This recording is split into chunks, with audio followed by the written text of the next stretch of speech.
Bon. Qui part? Reconnaissez-vous, chers compatriotes, Monsieur Guy Nzenga Kofrenze Quasimodo, depuis Texas aux États-Unis d'Amérique du Nord, est toujours en ligne. Ce supporter de l'Olympique Real de Bangui, Blasco Kaimba, Sony, Agingo, Mongolobao, Kobrak.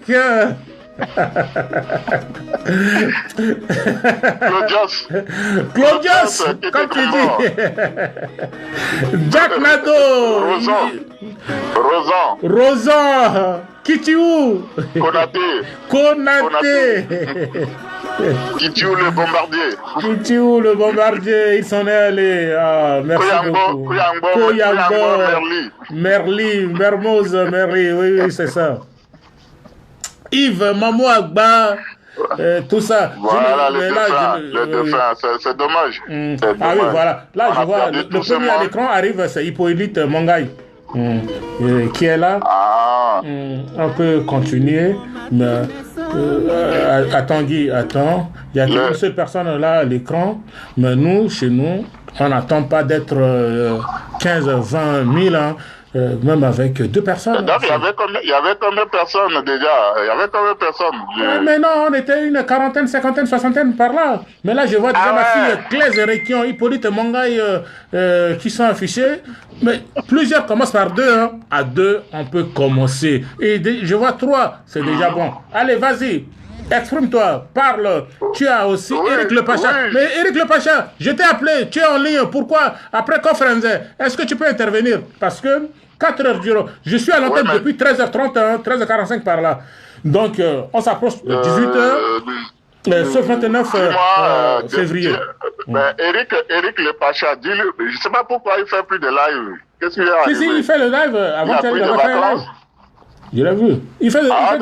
Mais je ne reçois plus les notifications. Ah, d'accord. Mais va se faire il m'a enlevé de ses amis, peut-être, je ne sais pas. Mais auparavant, quand il était en ligne, on me oui, mais lui, on a alerte, tu vas voir. À chaque fois, quand il est en connexion, ça signera chez toi. Ah oui, les gens reviennent. Il y a monsieur H.E. Pinto, Gildas Tchakongbaï, Claire, ma fille. Bon, oui, voilà. Continue sur ton élan, monsieur Kofrenze. Oui, en attendant que les gens reviennent, je voulais parler un peu de l'Olympique, mon club fiancé vert noir. J'ai une anecdote. En 83, je suis allé au stade Barthélemy Boganda à l'époque. J'étais en train de regarder le match. Je me tourne à droite, je vois qui était à côté, un monsieur avec un gros chien. Il était là à côté de moi, un gars métis, un ministre de l'époque, je crois que tu dois deviner. Yamala. Il s'agit de tout, c'est M. Yambala qui était là. Et on regardait le match ensemble. Simple, parce que c'est aussi apparemment un supporter du Real de Bangui. Et on a passé toutes les 90 minutes ensemble. Après, le gars, sans garde de corps, il est sorti, il a repris sa voiture et il est parti. Et il nous a fait rire, il avait des histoires qui faisaient rire. Ben oui, c'est un ancien gendarme. Ce genre de choses. Je l'ai vu sur les chevaux nous fouetter quand on grimpait pour escalader la mur du stade de Bébé. Hein. Voilà. Donc, je l'ai vu. Aujourd'hui, on ne peut plus vivre ce genre de choses. Un ministre qui vient s'asseoir à côté de toi, qui a des histoires qui fait rire, qui n'a pas de garde de corps, seulement avec son chien, qui n'est pas inquiété, qui humble. Moi, ça m'avait impressionné et ce souvenir me restait toujours en tête. Toujours. Donc, moi, olympique, oui, je suis Olympique Real de Bangui depuis des années. Non, bah oui, parce que à supporter, tu es olympique, à la Gagangona Kodra, la Gazibagi olympique, la Irchi, à Zuzi Tempête. Oui, mais moi, je suis né au village, je ne l'ai jamais caché. Kanila, Gagangona Kodra, Magachiba olympique. Voilà, t'as un billet d'or. Je suis arrivé à Botsangwa à l'âge de 11 ans. Bah oui, dans mon bah village vite là, vite là. de- Il y a ce cordonnier à Keti Olympique à peur, à Keti Uska peur, à Keti Fatima peur, à Keti Stade Centrafricain peur, Bon, à Keti Stade rappelle, à Keti Red Star peur. Cordonnier à Keti Tempête Mokaf. Maman? Iska vient de battre Tempête Mokaf 2-0. 2-0. Iska de Bangui 2-0. Et puis, et tu me rappelles ça? Voilà. Tu me rappelles que Iska nous a battu hier 2-0? Njimase na malé soit beaucoup nous a émis. Bon, comme gâté émis, je l'ai félicité hier jusqu'à de Bangui. Encore au stade, il y avait un monsieur, je ne sais pas s'il est déjà mort, on l'appelait monsieur Je disais. On l'appelait Je disais. Ah, un supporter de USK. De USK, mais oui, c'est un ancien fonctionnaire de PTT. Et son vrai nom, c'est... Attends, son vrai nom, monsieur Je disais... Oui. Attends, j'ai fait la seconde et la première ensemble avec sa fille. Son nom va me revenir. Ah, d'accord. Il habite vers le quartier Sango, entre Bakongo et La Kwanga. Voilà, La Kwanga, c'est d'où par là, pas aux environs. Il avait des yeux un peu qui sortaient des orbites. Koyawoyo. Voilà, Il s'appelle Koyawoyo. Voilà. Ah, ok. Ce monsieur, avant même le match de Uska, je ne sais pas s'il prédisait la victoire de Uska. À chaque fois que Uska marquait, je disais. Mais non, quand tu as dit c'était dans les deux sens. Si Uska perd, il dit, mais je disais, Uska allait perdre. Donc, on le surnommait, je disais. Oui, ben, je me rappelle très bien. Parce que... Et non, ce gars-là... Oui. Uska a eu beaucoup de dénominations. Au départ, c'était l'équipe des Congolais, US Brazza, US Congo, US Agip, US PTT, oui, US Catin, avant de finir Union Sportive Centrafricaine, USCA. On disait que c'est Bokassa, l'empereur Bokassa supportait USCA, c'est ce qu'on nous disait. Bah oui, c'est ce qu'on nous disait, mais parce que la première coupe impériale qui s'est jouée le 4 décembre 1977, c'est USCA qui a gagné ça au stade de Barthélemy Boganda. Ah, d'accord. Et c'était le président rwandais, Habyarimana, qui a remis la coupe impériale, la première coupe impériale au capitaine de USCA à cette époque. Donc USCA, oui, comme USCA venait de gagner la première coupe impériale, USCA était catalogué USCA impérial. D'où toute cette anecdote. J'étais encore dans mon village. J'étais encore dans mon village. Ah ben non, tu étais dans ton village, mais tu étais en RCA, tu étais chez toi, tu étais chez nous. Regarde la RCA. Depuis ma naissance, il n'y a pas eu de télévision dans mon village. Et j'ai aujourd'hui, j'ai pris un certain âge. Il n'y a pas toujours de télévision dans mon village. Mais est-ce que la priorité, c'est avoir une télévision actuellement dans ton village? Non, c'est une métaphore, c'est pour te dire que... Mais c'est où ton village, Guy? Sans te titiller. C'est pas important pour le débat. Pour l'échange, c'est pas important. Tu savais aussi où j'aurais vu dire... Parce que non, Guy, attends. Bota en touche, hein, parce que tu sais que tu es en face de... Tu es en face de ce vieux couteau de Kongoubé. Et on m'a appris que tu partages le même village qu'un ancien chef de l'État centrafricain. C'est bien, oui, c'est bien vrai. C'est bien vrai. Mais pourquoi ce chef d'État n'a pas mis une antenne de télévision dans ton village avec qui tu partages ce village? Parce que pour lui, le développement de la RCA, c'est pas d'abord le développement de son village. Voilà, la raison c'est ça. Tu crois? Il n'a rien fait à Mbalekangi. Ah mais non, je n'ai pas cité le nom du village, hein. Moi je ne cite rien du tout. Tout à l'heure tu m'avais dit qu'il n'y avait pas d'importance. Donc ne me cite pas le nom du village. C'est un débat, c'est intéressant parce qu'il s'est dit qu'il ne va pas faire comme on a fait à Berengo. S'il doit construire la RCA, il doit construire toute la RCA. Pas seulement son village. Et quand vous arrivez à son village, il n'y a rien. Il n'y a rien.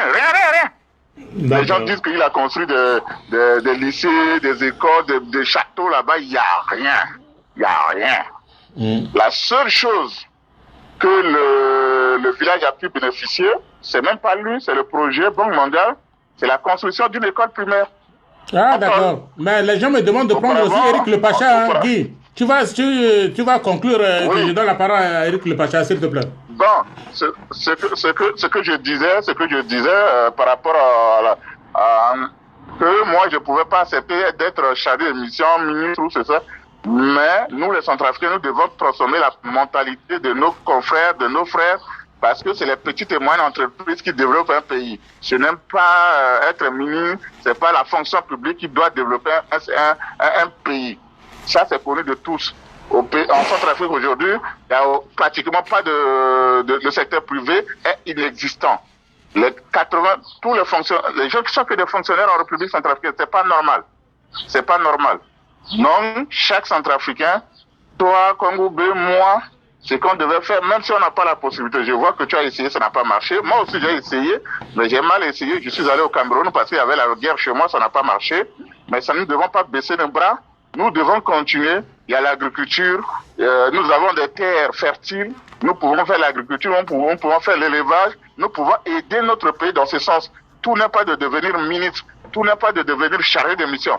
Tout n'est pas de devenir directeur général au niveau de la fonction publique. Voilà, c'est ce que je voulais te dire en termes de conclusion. J'en ai fini. Ok, merci beaucoup, monsieur Guy Zenga Kofrenze. Je te remercie. Même si je n'étais pas averti, sinon j'aurais dû me préparer, très bien me préparer. Il n'y a pas de souci, partir à midi. Peut-être demain, tu peux revenir. Voilà. Hein? Qui sait si demain il y aura encore un événement ici. Demain, je serai là. D'accord, bon, ça marche. Bon week-end à tous nos compatriotes et puis félicitations à Uska. D'avoir battu Tempête Mokaf. Oui. Bon, merci beaucoup. Je ne manquerai pas de transmettre à King Maoutou et à Ngoyos.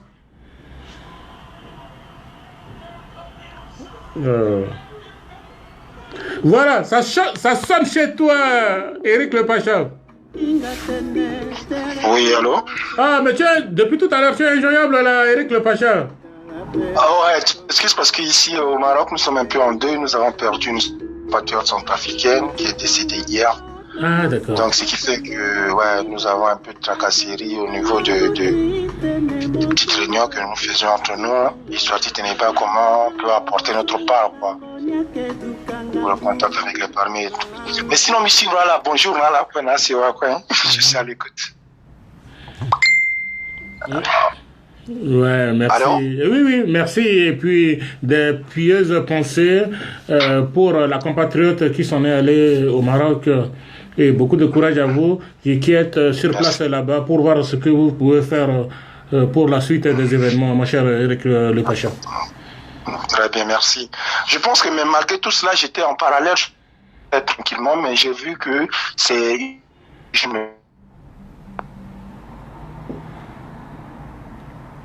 Aïe. C'est pas terrible hein, le réseau de ton côté, Eric? Je pense que c'est une libre antenne, puisque je vous suis. Oui, c'est une libre antenne, tout à fait.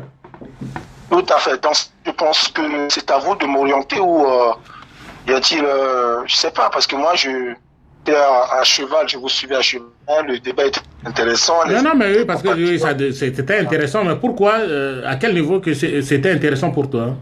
À quel niveau, à quel sujet? Au niveau où j'ai suivi au niveau où je suivais le président de Génération Consciente. Non, Génération Douée. Génération Douée, étant pour moi, tous de la autant pour moi. La Génération Douée, monsieur Cels qui s'est exprimé, j'ai suivi aussi le frère Kofrezé qui s'est exprimé. Je m'excuse parce que je pense que peut-être il est sous-informé. J'étais aussi éprouvé par au décès de mon oncle, monsieur Albert Bess. Oui. Ce qui a fait que j'étais un peu absent sur les réseaux sociaux. Je n'étais pas trop présent concernant les directs pour pouvoir présenter mes analyses. Je lui présente mes excuses. Au cas contraire, si nous ne sommes pas des amis, bon, je pense qu'il faudrait que il m'envoie une demande. Sûrement, je répondrai. D'accord.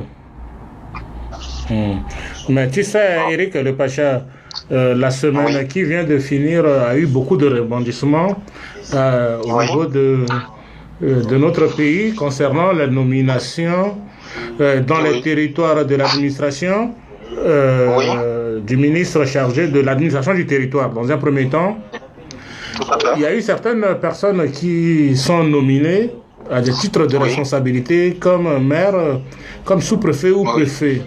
Parmi ces personnes, certaines personnes sont déjà décédées, ce qui est vraiment regrettable et dommage. Les Sud-Africains se posent des questions, mais pourquoi nommer un mort à des postes de responsabilité? De un. Et de deux, dans la zone des 3 frontières à Birao, la préfecture de Vakaga, il se joue à guichet fermé un conflit entre le FPRC et le MLCG. Au moment où je te parle là, on se tutoie déjà, il y a le ministre suppléant délégué, M. Gilberto Modea, qui séjourne à Birao. Nous l'avons eu et il nous a certifié qu'il y a des compromis en cours de négociation pour un début de paix durable dans Birao et la Vakaga. C'était pas vraiment entre les groupes armés, mais c'est une guerre intercommunautaire, interethnique entre Runga et Goula. Et de 3, il y a des messages audio attribués à l'actuel vice-président de l'Assemblée nationale de chez nous, M. Jean Symphorien Mapenzi. Et dans ces messages, la voix attribuée à M. Mapenzi ne va pas dans le dos de la cuillère pour nous démontrer que nous vivons des scénarios inacceptables en démocratie, en République, en ce 21e siècle. C'est difficile à comprendre, quoi. Donc, parmi les 3 sujets, lequel tu te sens capable d'intervenir? Bon, si cela ne peut pas épuiser seulement le temps, je pense que je pourrais porter un grain de sel ou une contribution sur tous les 3 points, à condition que c'est vous qui décidiez de m'orienter sur un point, mais sinon, je pourrais me prononcer en tant qu'analyste, en tant que décrypteur, de tout. Bon, je pourrais me prononcer, si vous me le permettez. Bien entendu. Très bien. Dans ce cas, je vais commencer par la nomination, par ordre chronologique, pour respecter au moins la pédagogie dont vous êtes en train de prendre. Je pense que concernant la nomination, j'aimerais que le peuple centrafricain et le monde entier se prêtent attention sur ce point. La nomination qui vient d'avoir lieu sortant du milieu du ministère de la décision territoriale de l'administration, dans lequel le peuple centrafricain s'est reconnu déçu parce que certains noms ont été cités dans lesquels ces personnes sont décédées depuis des années. C'est une triste réalité parce que c'est un constat amer,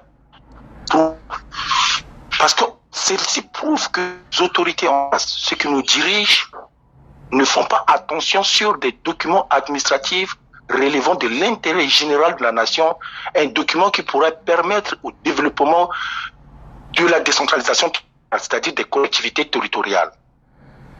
Vous comprenez que pour qu'une république se tienne debout, puisque j'ai écouté le frère Cels, d'où je l'avais cité, le président de la génération Doué, je pense que nous sommes un État unitaire. D'abord, le système de notre État, nous ne sommes pas un État fédéral, que je ne le remets pas en cause. Je ne remets pas en cause plus que c'est une politique. Nous sommes un État unitaire dans lequel la décentralisation territoriale doit être effective.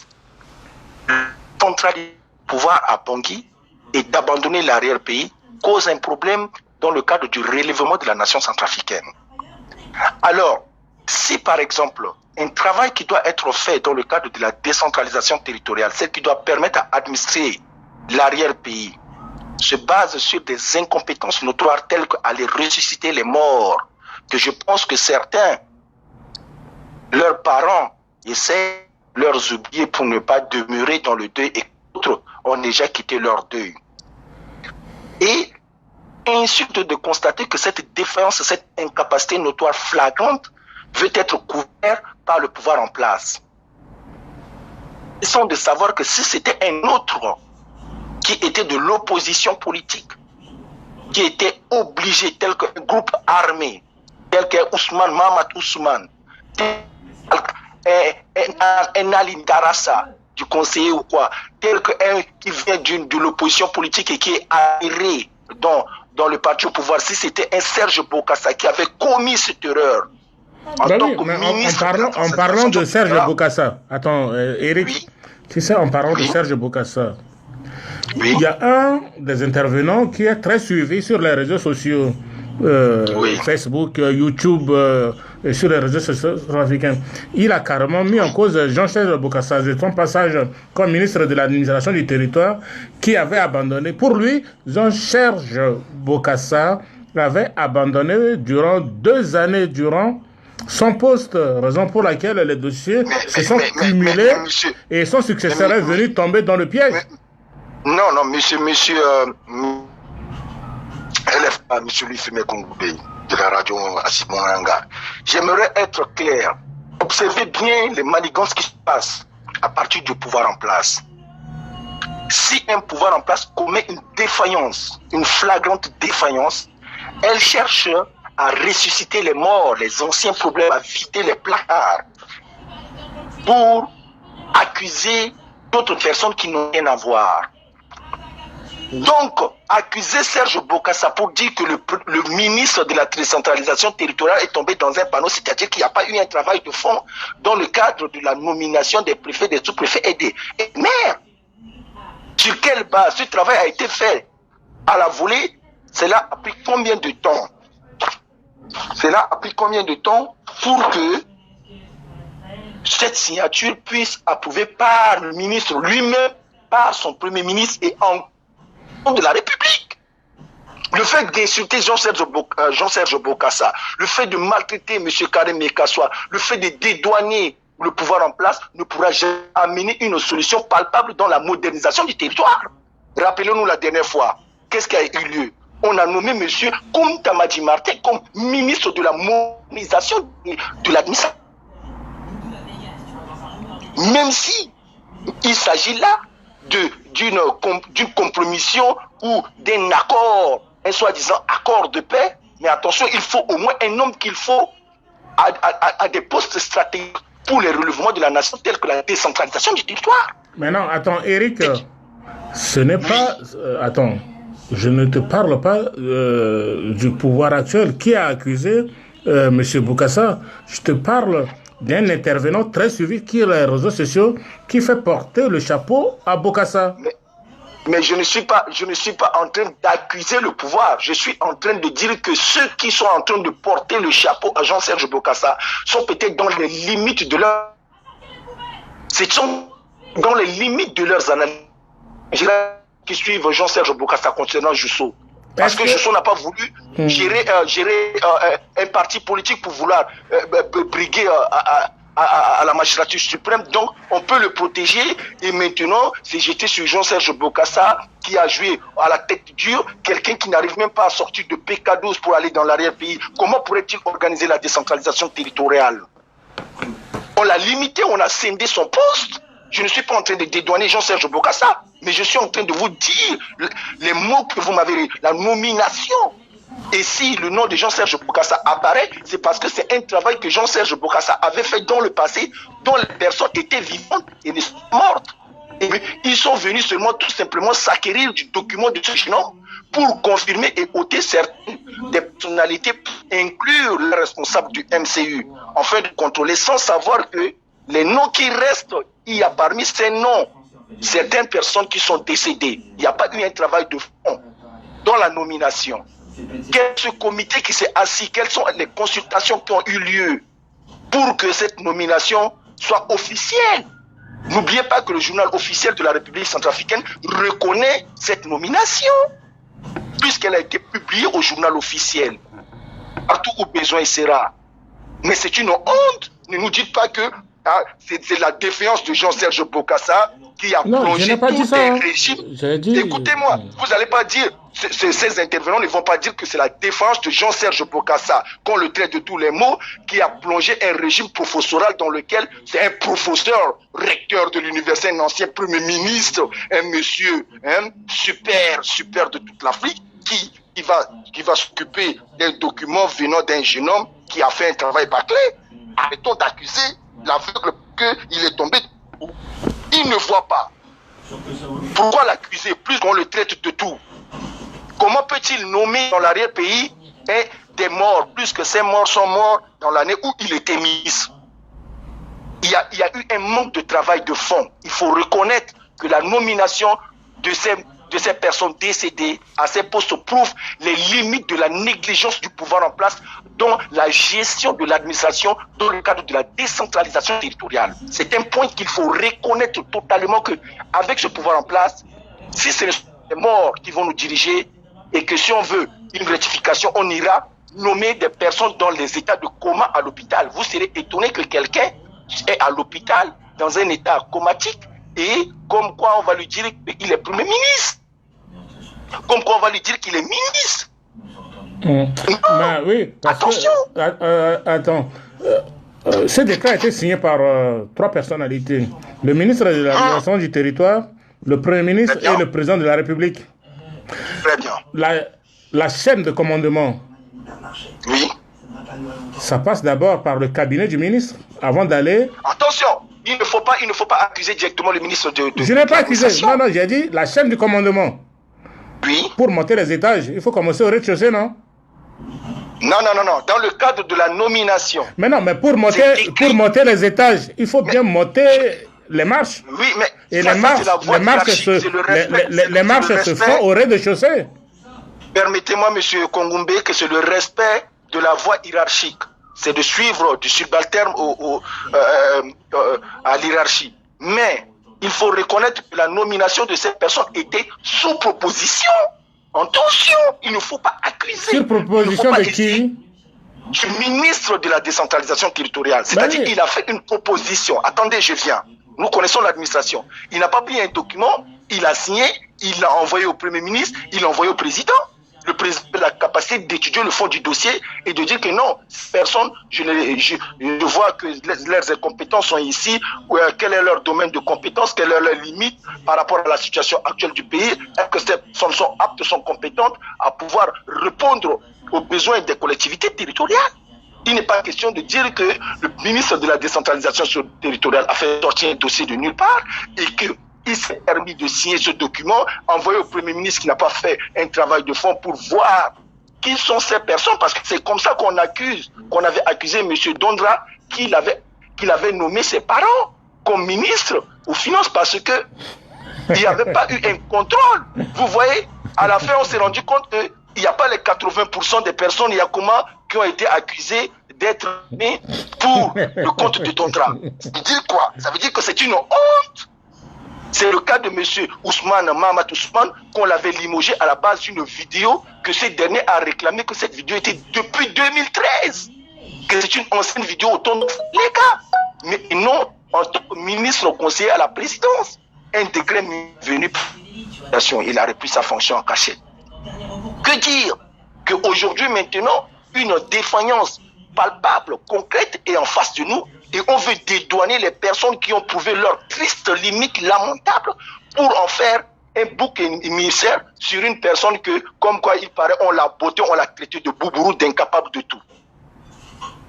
Or, cette personne qu'on est en train de la maltraiter a apporté sa part. Elle est la première personne à apporter sa part à Touadéra et faire de Touadéra un président. Nous, dont Serge Bokassa est le premier candidat de l'opposition à la recherche du pouvoir qui s'est allié à M. Faustin-Archange Touadéra et qui a fait de lui le président.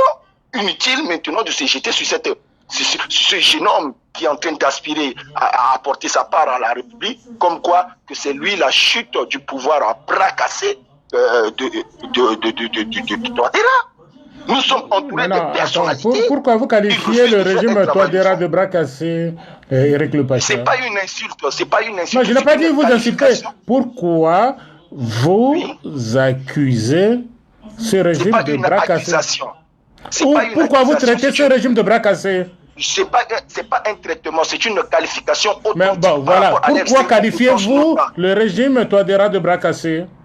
Mais je dis que si vous me permettez de finir ma phrase, c'est vis-à-vis à leur incompétence notoire. Un bras cassé, c'est une personne qui est incapable de faire quelque chose qui lui revient de ses compétences.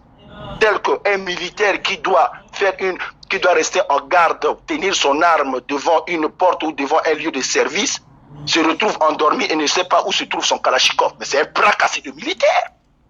C'est pas une maltraitance, c'est une qualification de ces tristes incompétences. Et nous sommes en face d'une triste incompétence dans laquelle un inspecteur de travail, un administrateur civil, devenu un premier ministre qui a servi à la primature et à la présidence comme directeur du président de la République, M. Fossé Archange Touadéra, et à la primature, et qui ne comprend pas que par exemple, M. Koumta Madi Martin, n'est pas qualifié à assumer le poste de la modernisation du territoire. C'est un bras cassé, le Premier ministre. Et il finit par accuser encore que M. Koumta Madi a refusé de prendre poste. Donc, il faut prendre un aveugle pour faire un travail de sourd, ou il faut prendre un sourd pour faire un travail d'aveugle, ou quoi, on ne comprend plus rien. Mais c'est quand même grave comme accusation que tu portes à ce régime. C'est pas une accusation, je répète, c'est pas une accusation. Les qualifications sont dures. Sont dures et sincères, je ne suis pas le premier à le dire. Monsieur Mikasso l'a dit, monsieur Georges Odolégué l'a dit. Pourquoi s'attarder à la jeunesse qui se permet d'être libre et de qualifier le pouvoir en place, d'être un pouvoir à bras cassés qui ne répond pas aux besoins du peuple? Imaginez que le pouvoir en place, dans le domaine de l'éducation, où en sommes-nous? Dans le domaine de la santé, nous n'allons pas dire que nous avons des ministres compétents dans le domaine de la santé, puisqu'on n'a même pas un scanner qui coûte 30 000 à 40 000 euros dans le pays. C'est une triste réalité.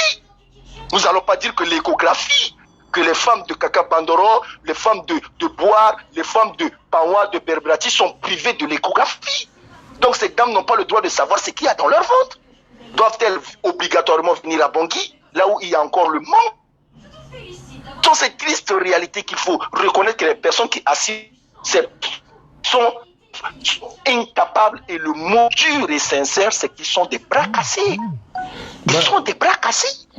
Non, j'entends bien ce que tu dis, Éric Le Pacha. La preuve de leur côté bras cassé, c'est quoi? S'asseoir, déguster un repas tel que la nomination des préfets et des maires dans notre pays, prendre connaissance, crocher des personnes, essayer de trouver des contacts. Cette personne est enregistrée, quel est son numéro de téléphone? Il faut l'appeler. Est-ce qu'elle est à Bangui? Est-ce qu'elle est en retraite? Est-ce qu'elle est malade? Est-ce qu'elle est réfugiée? Et si cette personne était réfugiée dans un camp de réfugiés quelque part au Soudan, au Congo ou à l'Ouganda, et qu'une nomination comme quoi il est préfet, on doit aller le chercher au camp des réfugiés, de déplacer au Congo pour le ramener comme préfet ou comme maire. Voilà une triste réalité. Non, ça, je rigole ici. Claes Erekian me dit liberté d'expression, papa LFK. Je te laisse libre de t'exprimer ici, parce qu'ici à la radio Simbonanga, c'est la libre expression qui s'exprime.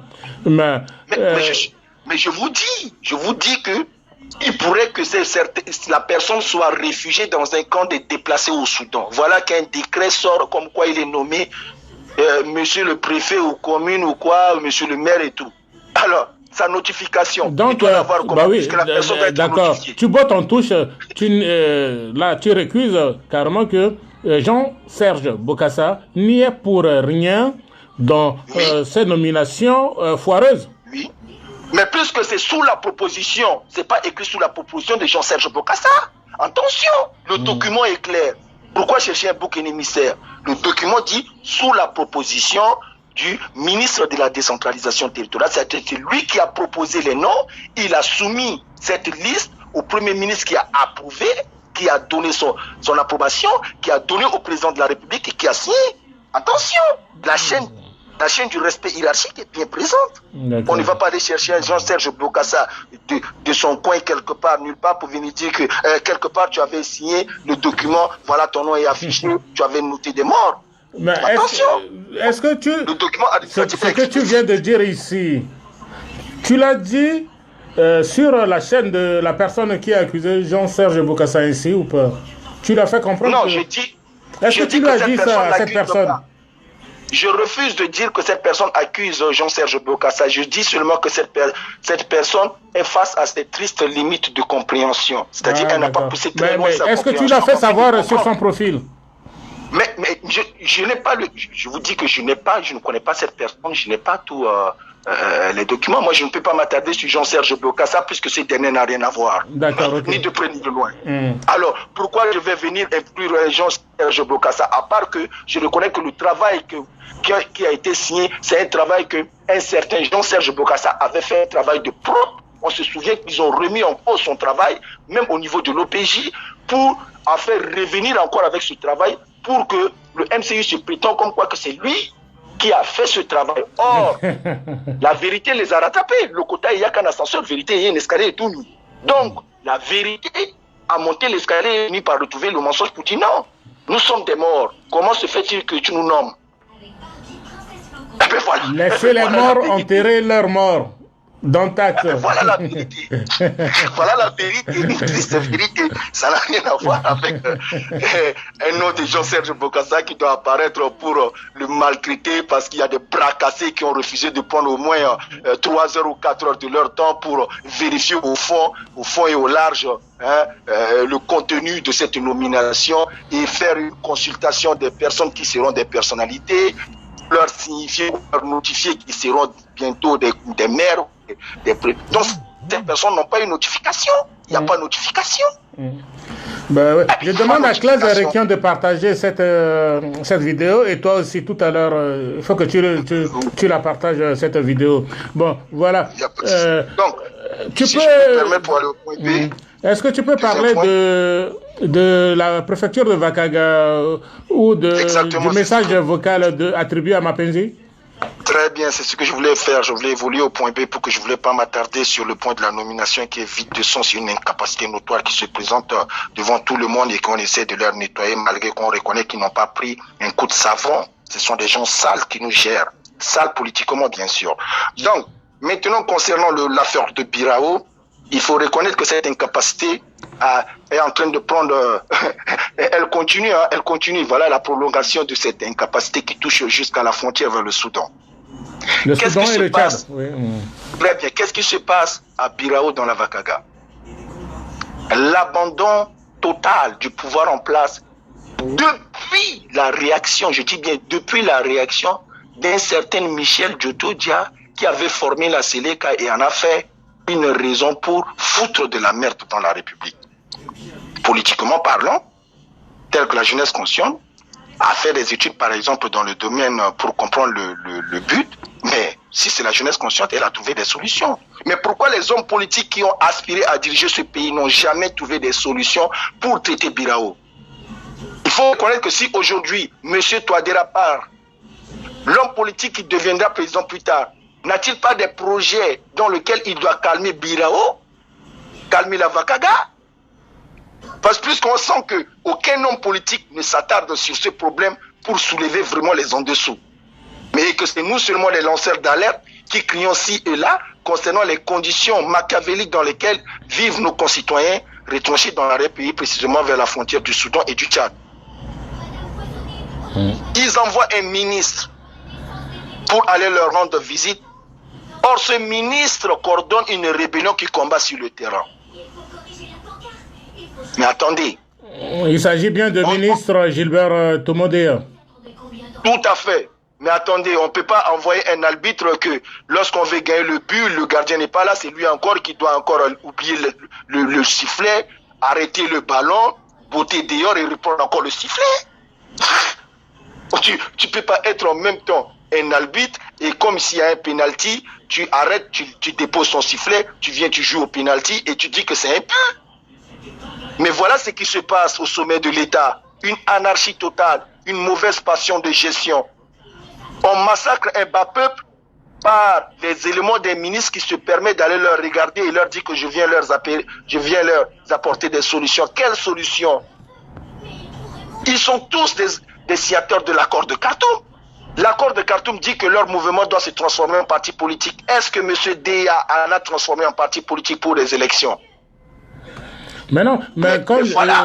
récemment j'ai écouté M. Ziguele, qui était observateur pendant les négociations des accords de Khartoum, Oui. 90 jours après la signature des accords de Khartoum, Tout à fait, la dissolution automatique. oui, on ne devait plus entendre parler de groupes armés en RCA. Tout à fait. J'en avais fait même 90 jours plus tard, j'avais fait un live, j'ai dit la caducité de l'accord de Khartoum parce que j'ai calculé le temps. Et j'ai dit, voilà les 90 jours écoulés, pourquoi les groupes armés demeurent encore des groupes armés et il n'y a pas de désarmement. Quelles sont leurs ambitions politico-militaires? Mais on envoie M. Deya pourquoi? Pour leur dire de se calmer, de faire la paix entre eux, de garder leurs armes. Mais c'est lui qui a dit que les autres sont des esclaves, que même si on doit recruter, son frère crie haut et fort qu'il faut recruter même des mercenaires au Soudan pour combattre, ils le feront. Mais il s'assoit où? Il siège où? Au conseil ministériel. Au conseil ministériel. Et ceux qui se font combattre là, est-ce que leur ministre aussi siège au conseil ministériel, a une voix forte? Si tel est le cas, alors notre peuple qui se fait massacrer par ces deux groupes rebelles, quelles sont les dispositions que le gouvernement en place, conscient que ces personnes n'ont pas passé au désarmement et qui sont nuisibles, quelles sont les dispositions que le gouvernement en place a mises en place? Rien. Eric Le Paja, Classe Eric dit, le procureur t'écoute, hein? Rendez-vous à Bangui. Mais le procureur, s'il m'écoute, je profiterai aussi pour lui dire qu'il s'est bien amusé sur les réseaux sociaux et que la jeunesse consciente lui signale qu'il faudrait qu'il passe à l'aveu des excuses envers le peuple centrafricain, pareillement comme M. Touba l'avait fait quand il avait parlé de la supranationalité de l'accord de Khartoum et qu'il a demandé pardon. Je pense que le procureur de la République aussi doit revenir pour dire à la jeunesse consciente que je faisais la politique et non, je ne disais le droit, plus que son droit qu'il a dit, il n'a pas dit le droit. Non, il n'a pas dit le droit, il a fait juste un communiqué pour recadrer un peu les tirs, parce qu'à un moment donné, ça volait. C'était pas lui. N'a-t-il pas un service compétent pour un communiqué de ce genre? Pourquoi sa personnalité influente doit être là pour nous dire un communiqué au lieu de nous dire le droit? Nous avons des problèmes à caractère juridique dans lesquels on aimerait bien qu'il se prononce. Son communiqué n'a pas dit le droit selon vous? Oui, son communiqué n'a pas dit le droit. Quel article il a utilisé? Quelle disposition du droit? Que ce soit dans le droit civil, le droit pénal, la Constitution. Quelles sont les dispositions qu'il a utilisées pour faire comprendre à la population le pourquoi lui-même en personne doit nous mettre en garde? A-t-il dit des dispositions? C'est un vaste débat juridique en perspective avec le procureur de la République, ma chère Eric Le Pacha. Le procureur est en train de se masturber son intelligence. Il se croit super intellectuel sans se rendre compte qu'il ne dit pas le droit. Oui, ce que tu es en train de dire là peut être retenu contre toi devant là-bas. Mais une masturbation intellectuelle veut dire qu'une personne qui est en train de fantasmer sur un truc qu'il ne pourra jamais avoir. Mais ne t'inquiète pas, hein. Si tu peux dire ça un jour devant lui, quand il t'appelle à la barre, de venir répéter ce que tu es en train de dire à Radio Simbonanga. Il n'a aucun... Lorsqu'il va m'appeler à la barre, il va m'appeler parce que j'ai violé une disposition de l'article. Parce que le droit dit quoi? Nul n'est censé ignorer la loi. Nemo censera ignorer la loi. Donc, nul n'est censé ignorer la loi. Alors lui, qui était venu nous menacer, a-t-il dit la loi? A-t-il dit le droit? Pour qu'aujourd'hui, je viole l'article qu'il m'a fait connaître pour aujourd'hui être interpellé? Il n'a fait que parler. J'en ai le droit aussi de parler, de lui répondre. Mais non, ben attends, est-ce que tu peux... Attends, Eric, tu peux répéter ce que tu viens de dire là maintenant à la radio Simbonanga devant le procureur de la République à la barre au tribunal des grandes instances de Bangui? Je dis que je n'ai pas de compte à rendre au procureur devant la barre d'abord parce que pour rendre compte devant la barre, il faudrait que je viole les dispositions de la loi de mon pays. Mais non, mais tu te sens à Bangui et le lendemain, tu reçois une convocation du parquet t'obligeant à venir te présenter.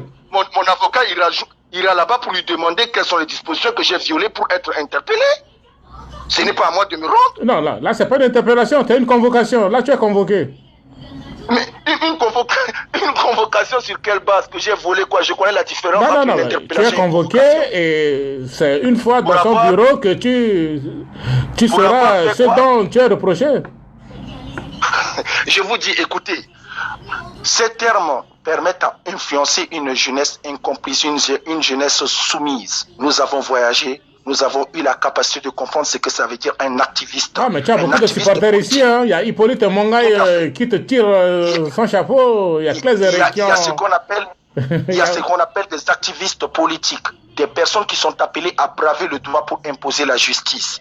Et cette justice, nous ne l'avons pas sortant de la bouche du procureur qui nous menace que tout ce que nous sommes en train de dire, on pourra répondre devant la justice sans pour autant dire que selon les dispositions de l'article tant, selon les accords que notre pays a signés, dans les conventions, dans le cadre de ceci, cela, selon nanani, nanana. Mais attendez, il y avait Abdoulaye Miskin Koumtamadi au Tchad. Ils n'ont rien fait. Bon, c'est pas voilà. M. Eric Pacha. Eric, on va vers 7h du soir, c'est depuis 1h30 que je suis là. Tout à fait. On passe au troisième point, le message audio. Non, c'est pas Mapenzi. Pour moi, c'est pas Mapenzi. Non, c'est attribué. J'ai noté, hein. Non, j'ai dit les messages vocaux sont attribués à M. Mapenzi. Rien ne prouve actuellement que c'est Mapenzi qui s'exprime. Attention, il ne faut pas dire que rien ne prouve. On parle du droit. Les preuves peuvent être là, mais les preuves peuvent être vérifiées puisqu'ils peuvent être falsifiés. Oui. Voilà. On ne peut pas dire que rien ne prouve. Ça, c'est le fait de le dédouaner. Non, je ne le dédouane pas du tout. L'un s'en faut. C'est sur votre terme, pas votre intention. C'est vos termes qui le dédouanent. Ah bon? Puisque vous dites rien ne prouve. Ça veut dire qu'on l'accuse à partir du néant. Non. Il y a une vidéo, une audio qui dit, comme la vidéo de M. Mamad Ousmane Mamad, dans lequel on a vu ce dernier en train de vendre le diamant de notre pays. Ouais. Donc, oui, attention, on n'est pas con. Donc, on sait déjà qu'il y a une audio. Maintenant, vu que l'accusation est là, c'est à la partie accusée qui doit prouver que cette audio n'est pas recevable parce qu'elle est fausse. Elle est montée de tous les genres. Elle donc, ne peut pas venir dire que... C'est à Mapenzi de dire que de monter au créneau. Voilà. C'est à Mapenzi de monter au créneau et de présenter, mais j'ai appris dernièrement qu'il a porté plainte contre le service de communication du mouvement URCA, comme quoi lui aussi, à son niveau, accuse les jeunes de URCA, que j'ai entendu M. Kazambeti, M. Maceo, M. quoi, ils étaient trois. Il les a accusés. À laquelle base? À quelle base, lui aussi, il doit porter plainte contre les jeunes du parti URCA? Ah ben voilà. Parce qu'il authentifié que ce sont eux qui ont balancé sur les réseaux sociaux. D'accord. Dans un autre message, il a menacé M. Farid Shabazz. Oui. Il a menacé verbalement de mort ou de menaces vraiment sérieuses. Et M. Shabazz a déposé plainte contre M. Mapenzi au greffe du tribunal de Bangui. Tout à fait. C'est normal que M. Fares puisse déposer plainte puisque dans une audio, on l'a avoué que sa vie est en danger. Maintenant, la personne accusée de porter atteinte à la vie de M. Fares dans les jours qui pourront suivre, c'est M. Mapenzi. C'est à M. Mapenzi de dire que non, comme je l'ai dit, c'est une accusation dans laquelle il doit présenter des preuves contraires pour se reconnaître innocent. Il ne pourra jamais dire que c'est une fausse vidéo et aucune preuve à partir de rien et il s'en fout parce qu'il est le vice-président de l'Assemblée nationale. C'est faux. C'est faux. Le dernier a droit de porter plainte parce que il a une vidéo comme la vidéo dans laquelle ils ont dit les Yakouma ont décidé de tuer, de tirer les balles.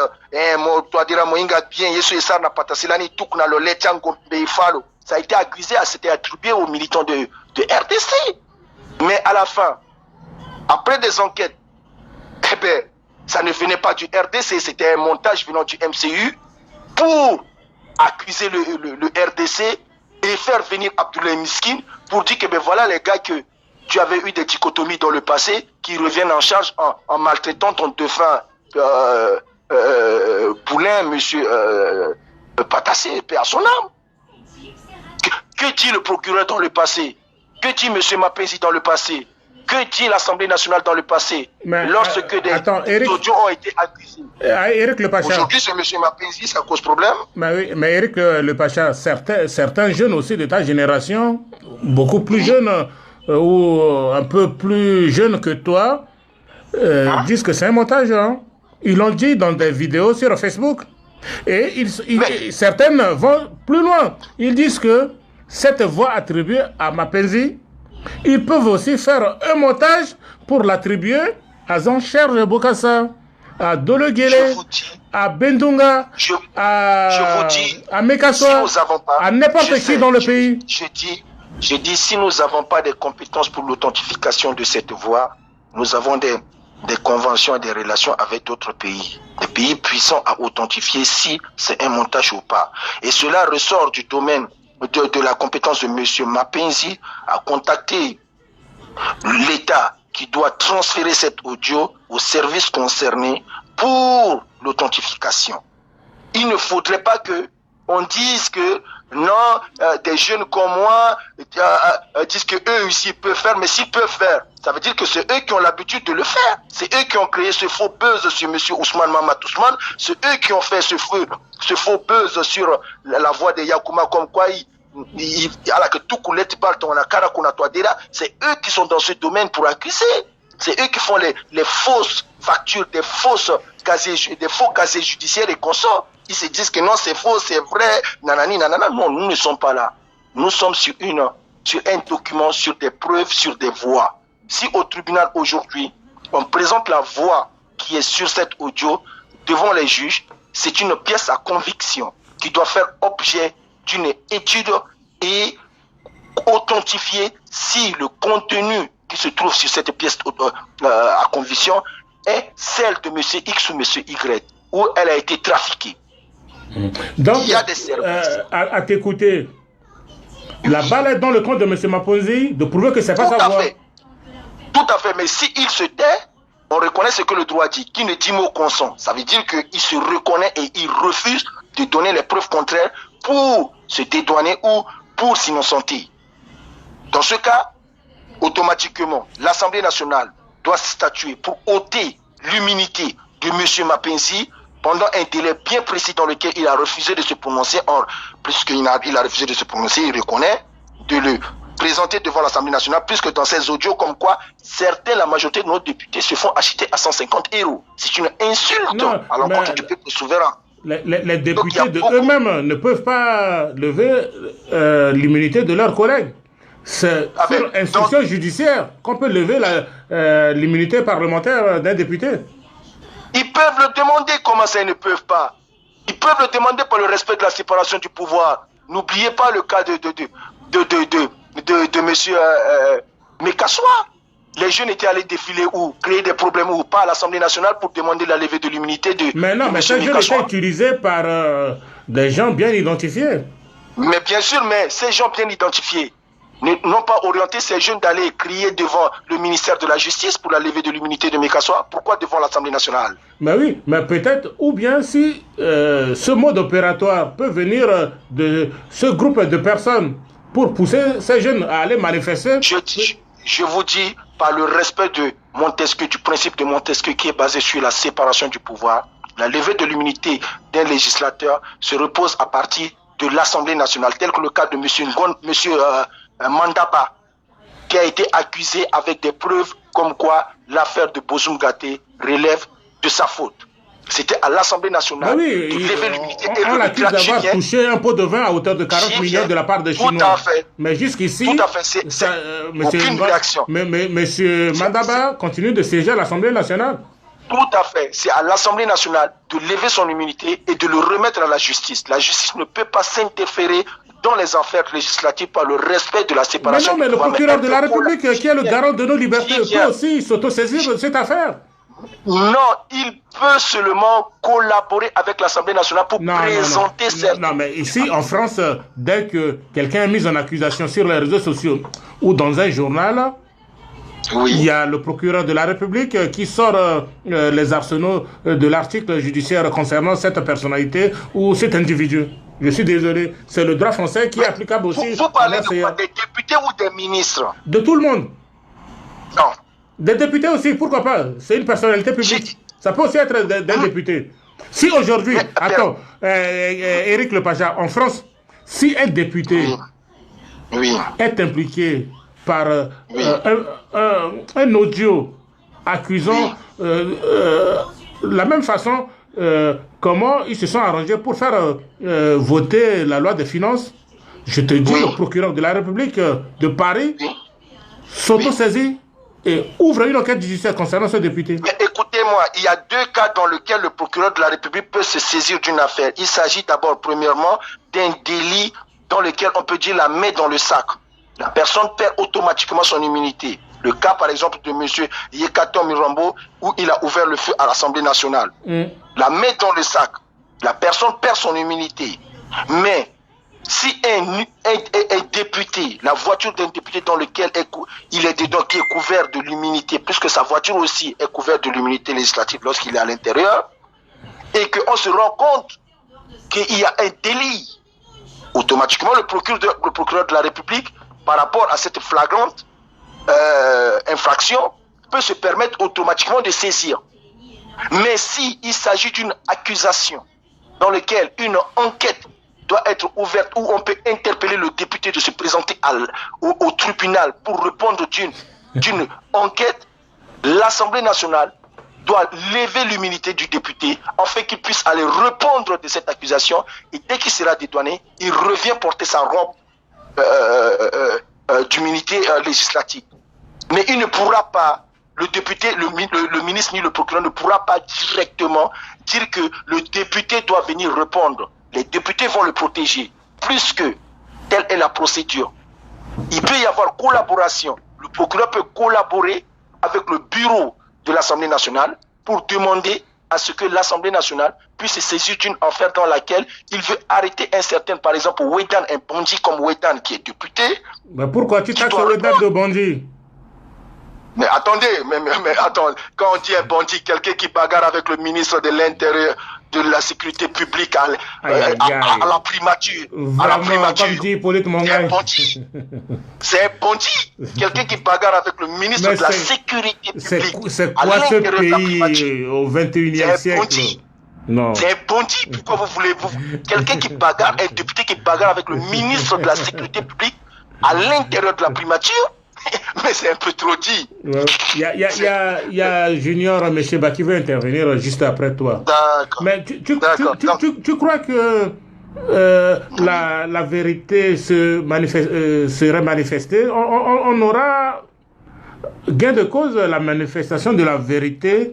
Un jour, on saura vraiment davantage sur ces messages audio attribués à M. Mapenzi. Non, vous savez, moi j'ai été clair dans mes diverses interventions. Premièrement, nous n'avons pas besoin d'attendre par exemple plus tard. Le fait seulement de se taire et de dire qu'un jour la vérité sortira, afin de M. Jusso, c'est qu'il est aujourd'hui tranquille dans le silence en train de se graver à la mangeoire. Non, mais M. Jusso, au moment où nous parlons, ne serait pas Bangui. Oui. Il se la coule au Sénégal. Mais je n'ai pas dit qu'il est à Bangui. Je n'ai pas dit Bangui dans mon raisonnement. J'ai dit qu'il profite tranquillement. Alors, s'il s'agit de prendre les jeunes qui crient sur les réseaux sociaux et de dire qu'il y a des conventions dans d'autres pays, je pense que monsieur le procureur doit se saisir de l'affaire de Jusso et de voir comment le ministère de la Justice du Sénégal peut lui saisir, arrêter monsieur Jusso et lui envoyer.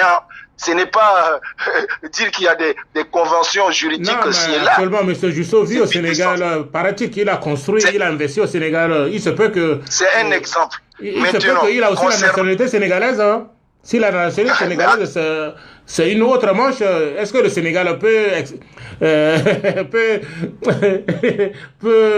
extrader son ressortissant en Centrafrique? Si la nationalité sénégalaise et qu'il y a une merde qu'il a mis en terre et qu'on ne peut pas le prendre, ben, revenons à ce que disent les dispositions de la Constitution. Ben oui, les Constitutions sont là. Mais les textes internationaux, si le Sénégal n'extrade pas ses nationaux, comment va-t-il être extradé au Sénégal? Mais si le Sénégal n'extrade pas mais monsieur Jusso n'est plus responsable. Pourquoi? C'est ce que je suis en train de vous dire. C'est le Premier ministre qui sera responsable parce que seul le Premier ministre est responsable de tous les délits que commettent les ministres et les agents de l'État dans sa gestion. De l'époque, c'est pas André Bada, c'est ça, Randy.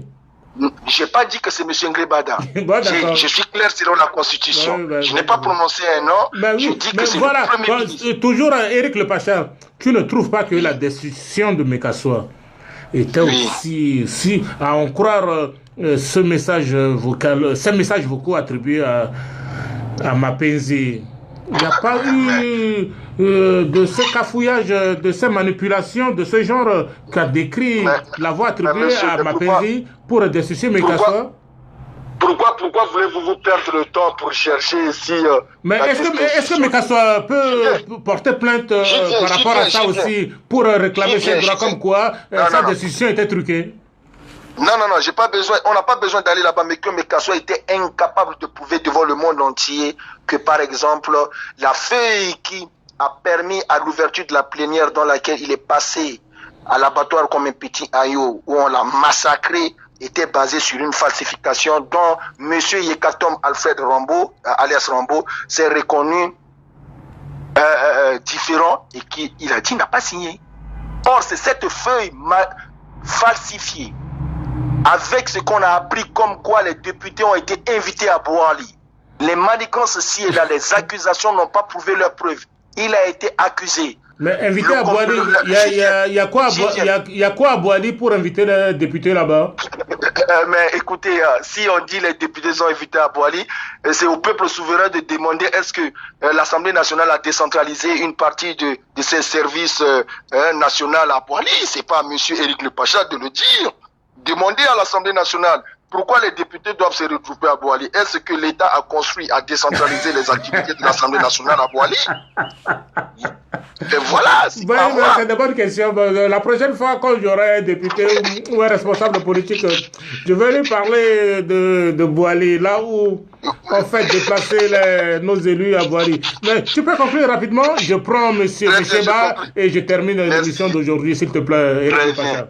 Et dans ma conclusion, comme je vous ai bien écouté, c'est une question que le peuple souverain doit prendre ses responsabilités. Si nous attendons que le président de la République puisse respecter l'Assemblée, puisse respecter le peuple le peuple centrafricain dans la dissolution de l'Assemblée nationale selon les prérogatives de puissance publique qui nous ont été données, c'est-à-dire les prérogatives du président de la République qui nous ont été données, s'il est incapable de le faire, et s'il est prêt à protéger tous ces bandits, ces voleurs, ces députés, ces ministres, ces groupes armés qui tuent le pays, alors le peuple souverain, par la voie de la démocratie directe, doit prendre ses responsabilités et se prononcer. Car la démocratie indirecte, représentative, qui nous permet à passer par nos élus en fait de se prononcer, est morte. Alors, le peuple doit prendre ses responsabilités, se tenir debout par la voix de ses enfants et réclamer sa volonté soit faite. Voilà ma conclusion. Je pense que si je n'ai pas débordé. Non, tu n'as pas débordé, mais tu es resté quand même un bon moment. Et puis, tu sais que c'est depuis. Là, tu es resté 50, plus de 50 minutes, près d'une heure. Et c'est depuis une heure et demie de l'après-midi. Là, il est presque 7 heures du soir en France. J'ai répondu qu'à partir des points que vous m'avez soulignés et dans lesquels c'était 3 points. Et je me suis contenté que du temps que vous m'avez permis à raisonner. Et je pense que vous m'avez fait comprendre que mon temps est en train de prendre fin. Oui. Je m'excuse si j'ai un peu exagéré et je remercie tous ceux qui ont... Tu n'as exagéré de rien parce que ici, on dit que je ne donne pas la parole à tout le monde, que je zappe certaines personnes. Je ne prends que les gens que j'ai choisis. Je suis en connivence avec un tel. D'accord. Dans ce cas, je permettrai à M. Junior Micheba de se prononcer. Je vais rester à côté pour suivre l'intervention de la jeunesse et voir dans quelle lancée elle aussi elle développe sa pensée ou elle extériorise sa pensée. Ok, bah oui, j'espère qu'il ne va pas rester même la moitié de ton temps parce que là tu as non, moi j'étais patient, attention, je vous remercie, mais j'ai été patient depuis le premier live qui a été interrompu, j'étais là jusqu'au deuxième live. Tout à fait. Parce que oui, nous avons une marge de 4 heures à Facebook et au bout de 4 heures, Facebook avait coupé. Donc, d'accord. Allez, il reste 15%, et puis voilà. Raccroche, et puis je demande à M. Micheba de m'appeler. M. Micheba, conclue, raccroche chez toi, mon cher Éric Le Pacha. Ouais.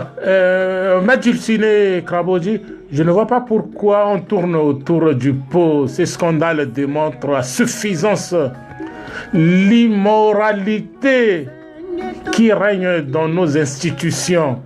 Que les gens prennent leurs responsabilités et qu'ils démissionnent. Sinon, ces nombreux cas feront jurisprudence et l'impunité sera institutionnalisée en RCA. Junior Mesheba, bonjour. Bonjour le vieux. Bonjour ou bonsoir, parce que là, nous sommes à Paris, il est 7h du soir, moins le quart. Il est déjà 18h. Bah oui, mais les gens, aux États-Unis, peut-être, ils sont. C'est le matin aux États-Unis, en Australie. Donc, bonjour ou bonsoir au choix ici à la radio. En tout cas, bonsoir, parce qu'on va parler par rapport à notre temps ici. Bonsoir à tout le monde. Et puis, voilà, merci de me donner la parole. Je pense que je vais pas être très long parce que mon frère Eric Pacha a vraiment donné des arguments qui pour moi sont des arguments inattaquables. Ce sont des arguments cohérents, ce sont des arguments qui reposent sur des démonstrations et qui pour moi normalement devaient suffire pour convaincre les centrafricains. Mais toujours est-il que moi je voulais réagir par rapport à la petite stratégie très nulle et malsaine de communication utilisée par le pouvoir de Bangui et surtout par ces petits mafieux là, les petits mafieux comme les Mapenzi, les petits mafieux comme les Wedan, les gens qui spolient le peuple centrafricain et qui s'asseyent autour des tables pour manger et après sont glorifiés. Et quand ils sont mis à nu, préfèrent faire la fuite en avant en allant utiliser des bras cassés, des nécessiteux, des gens qui n'ont rien, mais qu'on utilise pour les manipuler pour qu'ils puissent répondre aux gens. Monsieur Kongoubé, quand vous écoutez mon prédécesseur, quand vous écoutez Eric le Pacha, vous percevez, et je pense que vous et ceux de votre génération, et qui n'avaient pas été assimilés ou bien qui n'avaient pas eu cette malchance de devoir être à la mangeoire avec ces gens-là, vous êtes fiers parce que nous sommes une génération qui savons ce que nous voulons et nous savons où nous devons amener ce pays demain. Écoutez Eric le Pacha, prenez le temps de l'écouter, écoutez l'argumentation, écoutez la cohérence, écoutez les démonstrations. Je vais ajouter juste ceci, parce que j'ai vu tout à l'heure, vous avez dit qu'un factotum, quelqu'un qui est inconnu dans la sphère publique centrafricaine de manière positive, mais qui brille par la négativité, aurait remis en cause les audios qui ont été publiés avec parcimonie, parce qu'on n'a pas l'intégralité. Non, on n'a pas l'intégralité, c'est au compte-gouttes, ça promet, il se peut que... Voilà, non, mais c'est parce que je suppose que cet audio doit faire au moins 1 heure, 2 heures du temps, et il fallait juste prendre les parties nécessaires. Vous savez, je ne connais pas le mobile qui se cache derrière ces publications, mais j'estime pour ma part que c'était important et nécessaire. Cette mise à nu de la bassesse qui s'est emparée du système politique centrafricain, de cette entre guillemets cette vermine qui s'est emparée de notre système politique. Et heureusement d'ailleurs qu'il y a encore d'autres personnes qui réussissent à se départir de ces mauvaises pratiques et qui sont là pour faire le travail pour lequel ils ont accepté ces places postes qu'ils occupent. Je veux parler par là de la brillante Madame Baïkoa, qui pour moi, je le dis encore une fois de plus, pour moi ne fait que répondre aux aspirations du peuple centrafricain. Ce que nous attendons. Qui est la ministre chargée de l'humanitaire, Virginie Baïkoa. Ce que nous attendons de nos responsables politiques, ce sont des réponses adaptées à nos problèmes. Ils ont été votés pour cela. Ils perçoivent un salaire, ils perçoivent des indemnités, ils perçoivent des avantages dus à la fonction. Et en plus de ça, ils perçoivent, ils bénéficient, ils jouissent. Et leur progéniture, leurs multiples femmes, tous ceux qui sont proches d'eux, bénéficient des avantages de la République et des honneurs de la République. En contrepartie, tout ce que nous leur demandons, c'est d'être là pour nous proposer des solutions adaptées à nos problèmes. Et c'est ce que cette dame fait. C'est ce que cette dame fait. Quand quelqu'un qui va commencer à nous dire que oui, on peut aller créer des logiciels pour faire des montages vidéo.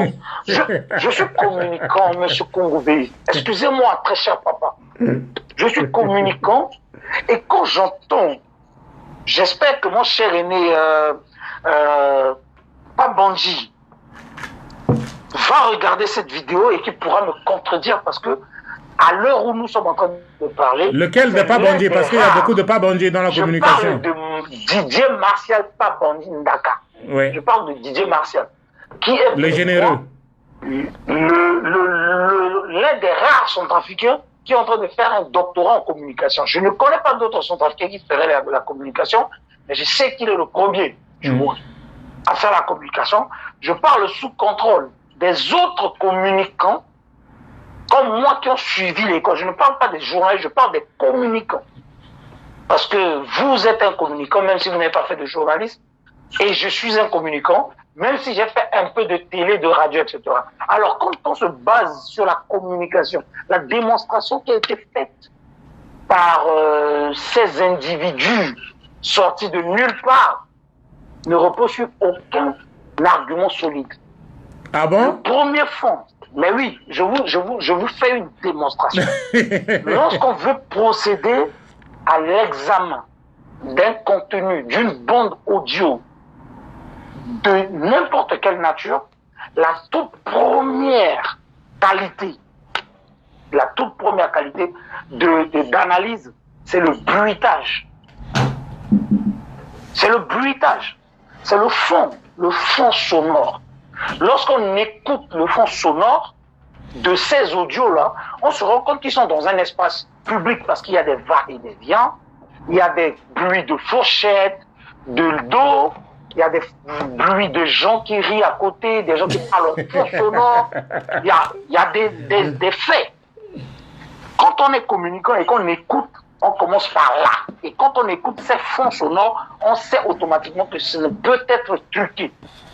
Parce que pour monter tout ça, c'est extrêmement compliqué. Pour faire des montages de bruitage, etc., il faudra envoyer peut-être le monteur aller faire du bruitage dans les grands studios comme Hollywood ou bien Hollywood, de grands studios de cinéma, pour pouvoir faire du bruitage parce que vous conviendrez avec moi que même à la télévision, quand on fait des documentaires, on ne fait pas de bruitage, on n'ajoute pas du bruitage. Mais là, tu ne vas pas appeler la foudre de cette personne sur toi, Junior Mecheba. Mais écoutez, monsieur Kongoubé, je suis désolé. Parce qu'il a mis en garde tous ceux qui viendront le contredire. Il ne va pas les louper. Parce que, monsieur Kongoubé, parce que pour moi, aujourd'hui, il y a des gens qui veulent abrutir les centrafricains en leur prêchant des fausses vérités. Il y a des gens... Mais heureusement, mon fils, excuse-moi de t'appeler mon fils, même si tu n'es pas mon fils. Tu as l'âge de mon fils. Mais heureusement, il y a encore des jeunes de ta génération, il y a des enfants de ta génération qui peuvent lever l'équivoque. Papa Firmin, je vous appelle papa pour vous confirmer qu'effectivement, je vous considère comme mon père. Et comme je suis un enfant panda bien éduqué par ses parents, où on m'a inculqué la notion due à l'âge, la notion du respect due à l'âge et au droit d'aînesse. Je vous appelle papa. Maintenant, on revient à cet individu qui est en train de prêcher le faux. Des gens, quelqu'un qui est en train d'abrutir les Centrafricains en mentant et en témoignant. C'est cette personne-là qui est en train de nous prendre pour des abrutis. Et ce sont des oiseaux de même plumage. Donc, je reviens à ma démonstration de communicant. Je le dis, je le répète. Je parle en tant que communicant. Quand on écoute le bruitage, on sait déjà que ces audios ne peuvent être truqués. Premièrement. Deuxièmement, quand on écoute maintenant les conversations, les réactions autour de ces conversations, je suis désolé, on ne peut pas faire un montage de quelqu'un où on est en train d'imiter la voix. Et encore, si cela peut exister, quand on imite la voix, on ne peut pas imiter la voix de quelqu'un en faisant 2 fois les mêmes répètes ou en faisant des suppositions où la personne parle en français, traduit en sango, revient en français et repart en sango pour dire ce qu'elle avait déjà dit au début. Je suis désolé. Pour quelqu'un qui n'a pas été à l'école, ce que je peux dire est du charabia. Mais pour quelqu'un qui est communicant, on sait très bien que c'est difficile. Là, je suis en train de vous parler en français, mais qui n'a sango, mais qui était na banda, et puis qui est encore en anglais. Un petit internet à imiter voix, les gens qui me connaissent vont écouter cette émission, sauront que c'est moi, Junio Mesheba, qui suis en train de parler, même si je n'avais pas mentionné mon nom. Alors, ça a été la même chose avec ça. Tertio, quand on parle des faits, il y a une démonstration mathématique, une démonstration cohérente.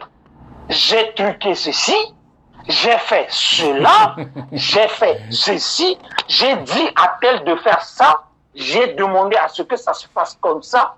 Telle personne s'est rendu compte de la supercherie, est partie voir telle personne et j'étais en train de faire ceci et on m'a appelé pour que je vienne faire cela et moi j'ai dit que ceci, cela. Et excusez-moi. Sauf si on veut me faire croire que c'est un montage. Donc ça veut dire que la personne qui est derrière ce montage devait gagner le prix. Le prix Nobel. Comment on appelle ça? Le prix Nobel. Non, pas le prix Nobel. Je parle des awards. Par exemple, la personne devait gagner les Césars. Ou la personne, normalement, devait être meilleur scénariste, réalisateur, acteur, actrice. Bref, la personne devait gagner des prix. Rien que ça, ces audios-là pouvaient gagner, peut-être pouvaient être nominés au César pendant, je ne sais pas, pendant toute la durée, parce que la performance est là. Ou alors, simplement, mais c'est parce que c'est la voix de la personne. Et c'est ce qui s'est passé que la personne, parce que c'est une démonstration chronologique qui se fait vérifier par la fin, parce que la finalité, l'objectif de cette démonstration, c'était de montrer comment on a pu truquer les votes à l'Assemblée nationale. Oui. Est-ce que cela a été fait? Oui. Est-ce que le résultat qui a été dit dans cet audio a été le résultat final? Oui. Donc on ne peut pas me dire que c'est faux, que c'est un montage audio. Je vais un peu aller plus loin. Vous savez, il y a des gens qui ont été nommément cités. Alors vous m'entendez? Oui, tout le monde t'écoute. Je te coupe pas la parole. Voilà.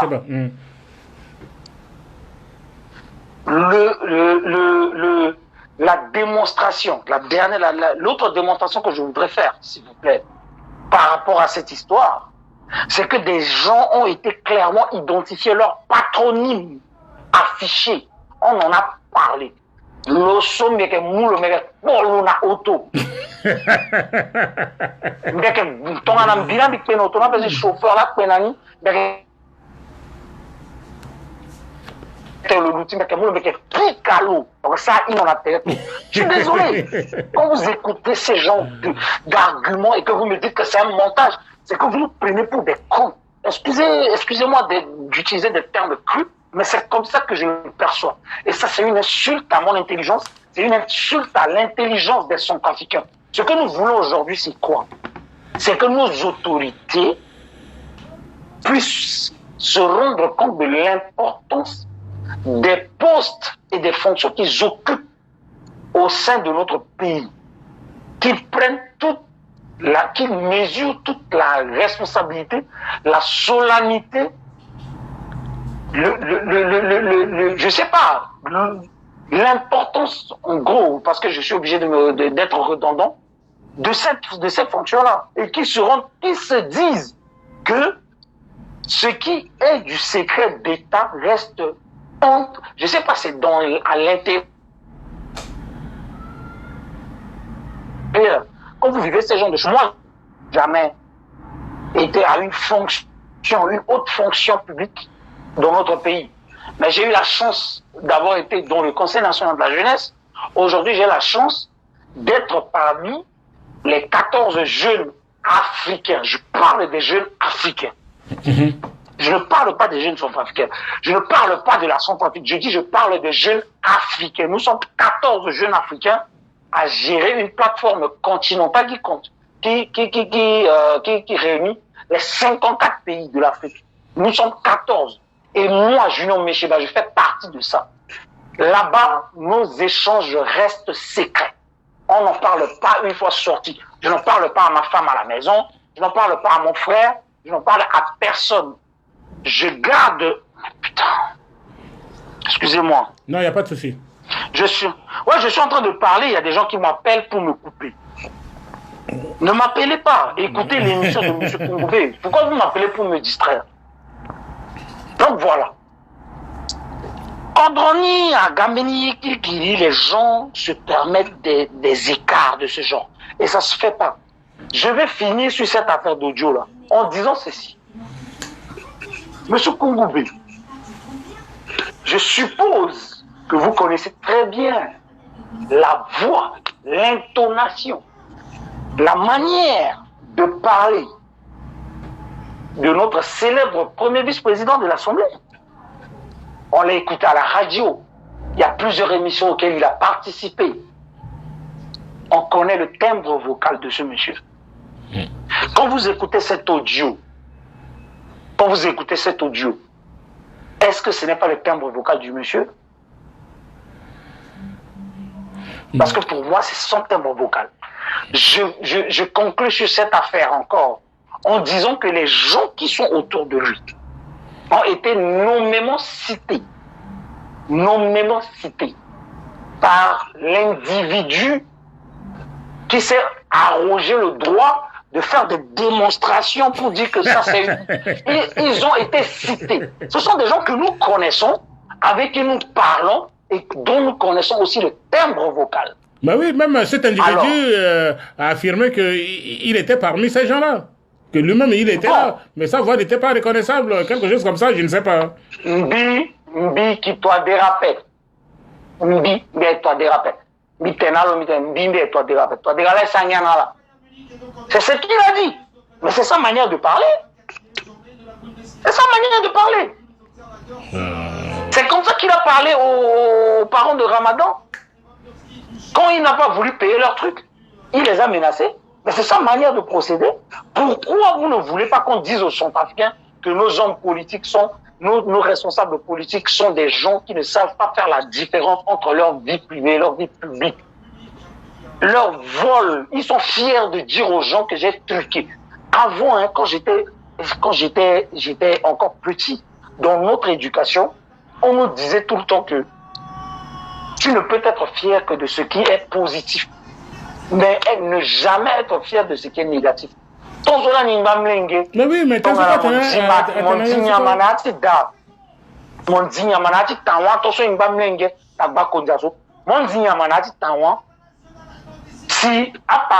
pique à moi, si n'a pas de pique à soi pique à mon anga d'adé comment t'es mon zotin dingo ya maladi tawa, azo que il mon zotin dingo ya maladi tawa et en bat mon mlingue sur mon ala qu'on a encore la question n'yana mo, parce que n'a pas l'ita la mon zotin di. 20 ans plus tard, mon wara zoni même mon sang joni ti nyenando gigi, a zone il considère qu'il mon zotin di, parce que dès comment t'es mettre le zola na mingi le mzinga, et journée aussi, même moi là mon diapé. A gâté zate dans d'autres matébas junior a été papa tout il y a gris à gâter oui effectivement le cas dit voilà Voilà des démonstrations. Moi, je vous ai fait la démonstration. Je le dis, hein, je l'ai fait. J'ai fait ma démonstration en me basant sur mes compétences de communicant. Maintenant, si quelqu'un doit remettre en cause l'originalité de ces audios, que cette personne fasse la démonstration, comme je viens de faire, la démonstration scientifique pour prouver par A plus B, et je le veux dans une argumentation cohérente. De préférence que la personne utilise le registre que j'utilise en ce moment, qui est le registre soutenu, pour expliquer ça. Là, on dit que c'est quelqu'un qui est compétent dans le domaine. Sinon, ce sont des blablas de Facebook. Je suis désolé. Oui, mais les blablas de Facebook, Junior, le problème, c'est que les gens qui regardent cet individu ne disent rien. Ça veut dire qu'ils acceptent ces balivernes. Vous voyez, là, je te donne la parole, tu peux me contredire. Tu peux me dire non, mais M. Kongoubé, écoute, ce que tu viens de dire n'est pas si. Ça a été ça. Mais Kitimo consent, ça veut dire que les gens qui viennent le suivre par milliers sont d'accord avec ces bêtises. Et ils se croient revigorés et avoir des galons dans sa communication sur les gens. Alors qu'il n'a même pas de respect pour les gens qui le suivent. Mais j'ai une petite C'est inadmissible question pour vous, quand même. parce que vous le suivez. Cher papa, j'ai une petite question pour vous. Vous aussi, vous le suivez. Non, moi, il me bloque tous les 6 mois. Non, tous les 2-3 jours. Je suppose que... Parce qu'il n'aime pas la contradiction. Moi, quand Exactement. S'il me donne la parole à le suivre, je lui pose des questions qui le déstabilisent et il n'aime pas ça. Bon, vous savez, par exemple, je vous donnerai un exemple, une illustration plutôt récente, comme par exemple le concert de Fally Ipupa, l'artiste congolais d'hier. Oui, à Bercy. Voilà. Il y a eu des contradictions, mais il y avait 20 000 personnes qui sont parties assister au concert. Parmi ces 20 000 personnes, eux tous n'aimaient pas Fally Ipupa. Ce n'étaient pas des gens qui aimaient Fally Ipupa. Mais ils se sont quand même déplacés. Mais sur les réseaux sociaux, il y a eu plus de 10 000 et quelques. Je fais partie de ces 10 000 et quelques qui ont suivi le concert hier, en étant sur Facebook. Mais sur les 10 000 et quelques, vous croyez que tous ces gens qui suivent là, c'est parce que ils aiment beaucoup Fally Ipupa? Non, peut-être parce qu'ils s'ennuient. Ils s'ennuient. Ils veulent avoir des informations sur le pays et sur ce qui se passe. Vous savez, les gens aiment bien les rumeurs, les commérages, ça les détend. C'est comme en regardant des séries ou en regardant un match de football à la télé. Ils n'ont rien à faire, ils n'aiment pas perdre du temps. Du coup, ils vont écouter. Mais après, je suis sûr que sur 100 personnes qui regardent les lives de cet individu, il y a au moins peut-être 10 qui sont d'accord avec lui. Tout à fait. La plupart, ce sont des gens. La plupart des gens, ce sont des gens qui n'ont rien à faire. Oui, je n'avais pas capté ce côté. Bah oui, la plupart, ce sont des gens qui n'ont rien à faire. Qui viennent écouter et qui, derrière, après, vont faire des commentaires, vont échanger sur ça. Et vous savez, la vérité, c'est quelque chose que quand on l'utilise, quand on sait qu'on parle dans le bon sens, quand on essaie de... C'est les gens qui suivent cet individu ne le suivent pas parce qu'ils l'aiment beaucoup. Je suis sûr qu'aujourd'hui, on fait un sondage sur les réseaux sociaux pour déterminer lequel des centrafricains est quelqu'un de plus cohérent dans sa manière de parler, etc. Il y a des centrafricains qui vont sortir. Je ne pense même pas qu'ils soient parmi les gens qui seront choisis. Je ne pense même pas. Par contre, il y a beaucoup de gens qui vont là-bas chez lui juste pour se distraire. Parce qu'il a une manière de parler, il joue la mariole, il fait le clown, et ça détend les gens. Vous savez, quand vous rentrez du boulot, quand vous rentrez du boulot et que vous êtes fatigué, stressé et tout, bah oui, ça vous fait du bien d'aller voir un guignol. Mais tout à fait, cela va échapper. Voilà, et ça distrait. Ça distrait. Donc, mais tu as vu l'intelligence que tu as, toi qui as l'âge de mon fils, tu m'apprends des choses aux valeurs bien nées, aux âmes bien nées. La valeur n'attend pas le nombre des années. Et là, tu m'as éclairci. Et là, tu m'as rassuré. Ça veut dire que le génie centrafricain est en toi. Ça veut dire que là, tu viens de m'apprendre quelque chose. Je te dis, amende honorable, chapeau bas à l'artiste jeune homme. Ah oui, tu viens de mentionner quelque chose qui m'avait totalement échappé. Là, aujourd'hui, sur votre live, il y a 34 personnes. Oui. Il y a 34 personnes qui regardent. Oui. Sur les 34 personnes, si on fait une analyse, sur les 34 personnes qui sont en train de regarder ce live-là, il y en a peut-être 20 qui sont amis avec vous, mais qui sont venus parce que Éric Le Pacha parlait. Et donc, ce sont des gens qui savent que Éric Le Pacha, quand lui fait des démonstrations, il ne fait pas les démonstrations pour distraire la galerie. Il parle parce qu'il est patriote. Oui. Je suis venu sur votre live, on est à 34. Pourquoi? Parce qu'il y a des gens peut-être qui sont amis avec moi, qui ont su que je suis encore en train de passer en direct et qui sont venus aussi. Donc, ça veut dire que le nombre augmente. Mais ce ne sont pas des gens... Moi, j'ai 5000 amis, mais les 5000 amis ne sont pas ici. Je fais des lives, rarement j'ai 50 personnes. Mais je suis content d'avoir 50 personnes parce que quand je fais un live où je parle et que j'ai 50 personnes qui me regardent, je sais qu'il y a 2 ou 3 qui ne sont pas d'accord avec moi. Oui. Mais qui regardent. Oui. Mais les autres, ils sont d'accord avec moi à la fin. Pourquoi je dis ça? Parce que à la fin, généralement, je reçois des appels. Oui, tu as bien parlé. Oui, il fallait dire ça. Et parce que les gens savent que moi, je suis quelqu'un d'honnête. Quand je fais une erreur, automatiquement, je viens rectifier devant les gens. Oui, je reconnais mon erreur et je le fais. Je ne le fais pas dans la délation. Vous savez, et en plus de ça, on est en France, papa. Là, aujourd'hui, on est samedi, vous avez peut-être du temps libre, c'est pourquoi vous faites ce live-là, qui peut durer 1 heure, 2 heures, 3 heures, 4 heures. Mais, à un moment donné, quand tu n'as rien à faire, que tu passes toutes tes journées à faire des lives sur live, bah, arrivé un moment, bah, écoutez, dès qu'on te voit, on te signe en ligne, et les gens vont là-bas, ils regardent, ils rient. Parce que tu es un spectacle. Tu es un spectacle, oui. Parce que tu es un clown. Oui, c'est comme une merde qui attire beaucoup de mouches. Voilà. Les mouches, elles se plient dessus. Et vous avez fait la bonne illustration, parce que moi, je me gardais de le dire comme ça. Mais c'est le fond de ma pensée. Je pense que... Il y a Mireille Seref qui dit, bien dit, Yangandongo, à un moment donné, tu t'appelais Yangandongo. Oui. Parce qu'en fait, justement, voilà, des gens comme Mireille Seref. Mireille Seref, c'est une femme qui travaille, qui est super chargée. Mais si le matin, parce qu'il est matin, c'est le matin aussi aux États-Unis. Oui. Si le matin, elle se connecte pour regarder, mais c'est parce qu'elle veut plutôt s'informer de ce qui se passe. Elle n'est pas là pour se distraire. Non. Elle est là pour s'informer. Et ça, ce sont des gens comme ça que nous, on préfère sur les lèvres que de voir des gens qui n'ont rien à faire, qui vont là-bas, qui vont passer du temps. Et après, lui là, franchement, moi, j'ai toujours dit, moi, je suis le premier centrafricain en France ici à avoir commencé à faire des vidéos. À l'époque, il n'y avait pas de live. Non. Tous ces gens-là, ils sont venus parce qu'il y a des lives. Moi, à l'époque, je faisais des vidéos que je publiais sur Facebook. C'est comme ça que les gens commençaient à me remarquer. Mais quand je faisais mes trucs, je me suis toujours gardé de faire du n'importe quoi, de faire de la délation, d'aller insulter les gens aujourd'hui. Je ne m'attaque que lorsque j'ai des preuves. Par exemple, là, récemment, j'ai commencé à parler du cas Wedan, là. Pourquoi? Parce que j'ai reçu des documents, j'ai écouté des gens, j'ai suivi les 2 parties. Même de son côté. Moi, j'ai parlé avec son avocat.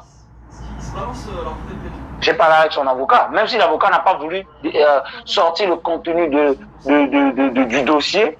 Mais quand j'ai posé des questions, j'ai compris. Parce que l'avocat n'a pas dit qu'il est à jour du paiement de ses loyers vis-à-vis de Madame Boka. L'avocat n'a pas démenti. Mais l'avocat dit que oui, parce que qui n'a pas machin ceci. Non. Ce qu'on demande, c'est pas ça. On demande que le gangstérisme politique s'arrête. Bien entendu. Que les gens respectent les citoyens. Que nos autorités, entre guillemets, respectent. Ceux qui devaient montrer l'exemple, ceux qui sont au sommet, voilà. Ceux qui sont responsables, donc, soient exemplaires. Exactement. Donc pour moi, ça reste un problème de fond, un problème comportemental. Et je pense que le président de la République gagnerait à mettre en place un système de pression pour qu'il y ait un changement.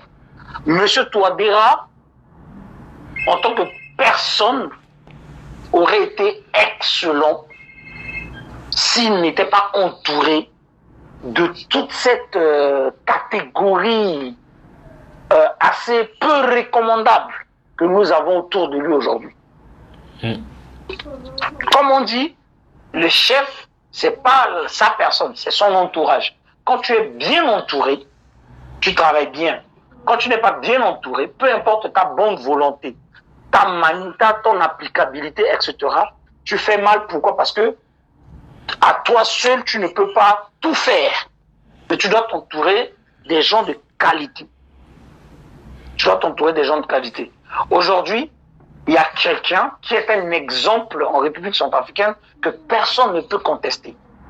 C'est M. Gbezé Bria. Ce monsieur, aujourd'hui, peu importe dans quel milieu centrafricain où il va, il est respecté. Oui. Il est honoré. Il est pris pour exemple parce que c'est un monsieur qui a prouvé par A plus B qu'on peut être centrafricain, occuper des hautes fonctions de l'État, le faire avec professionnalisme, patriotisme et assiduité, et finir par gagner et le respect au niveau national, mais aussi à l'international. Petite confidence. 39e congrès de l'UNESCO. Moi, je dois aller prendre la parole là-bas, devant les gens, devant le congrès, au nom de la jeunesse panafricaine, la jeunesse du continent. J'étais parti à l'UNESCO. Quand je suis arrivé, le gars qui était avec moi, avec qui je discutais, monsieur Antonio, qui est espagnol, qui vit aujourd'hui, qui est le représentant de l'UNESCO, il vit entre Yaoundé et Libreville, me prend à côté et commence à me parler, on discute, parce qu'en fait, je devais parler avec lui puisque on devait présenter la plateforme que je représente. Donc, je discute, je lui fais part de mon speech, etc., etc. Et après, à un moment donné, il me pose la question. Tu connais M. Gbezé Bria? Il dit, oui, c'est notre ambassadeur ici. Il dit, toi, en tant que jeune, quelle est ta vision de ce monsieur? J'ai dit, M. Gbezé Bria. J'ai dit ça tout court. J'ai dit, M. Gbezé Bria est l'exemple type que tous les Africains qui travaillent dans la fonction publique devaient avoir comme exemple. C'est lui qu'on devrait copier. Il me dit, mais pourquoi j'ai dit ça? C'est pas quand même surestimé. J'ai dit non. Parce que c'est le seul monsieur centrafricain qui a commencé au bas de l'échelle, qui a fini tout ce qui est nominatif chez nous. Il a commencé comme simple fonctionnaire, il a fini premier ministre, il a été nommé à chaque fois. Et à chaque fois où on lui a confié des missions, il a réussi à démontrer avec brio qu'un centrafricain peut bien travailler. Il me dit, venant de toi, qui est jeune, franchement, je pense que c'est largement mérité parce que ce monsieur, il est respecté ici dans cette maison. Il me parlait du siège de la francophonie. Monsieur Gbezé Bria, centrafricain, il est respecté au niveau du siège de la francophonie et nous étions à l'UNESCO. Il était là-bas, il était respecté là-bas. Il est centrafricain. C'est l'exemple. Au lieu de nous donner des exemples des gens qui menacent les citoyens, qui vont les écraser avec leur voiture, parce que comme ça, la voie autoti, un autoti la peau, autoti état. Donc, il qui va pas si qui paye impôt à mon guinzatier revenant là na auto et auto on la moi encore dit tourner de on a il qui mon guinzé mon là si tu es là à la sana quoi payer dans la session à intention et puis encore guinzato mon là ni là la moi encore là utiliser si tu es là la courant pour nous. Pire encore, l'injure suprême qui a été faite aux députés. Je suis désolé, papa. Vous savez qu'ici, là, en France, là, comme a été je m'excuse auprès des compatriotes.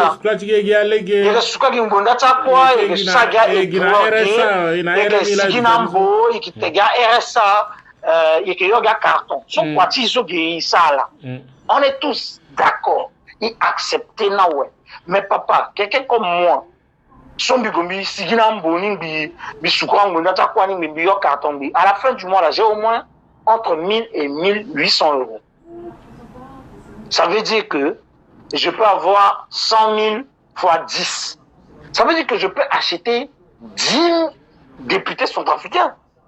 Mais bien entendu. Est-ce que vous imaginez l'humiliation que le pays devrait avoir si jamais les autres collègues parlementaires des autres pays apprenaient que en Centrafrique, pour faire truquer des lois, le gouvernement achète la voix, le vote des députés à hauteur de 150 €. Vous imaginez? Aïe. Bon, je m'arrête sur ça.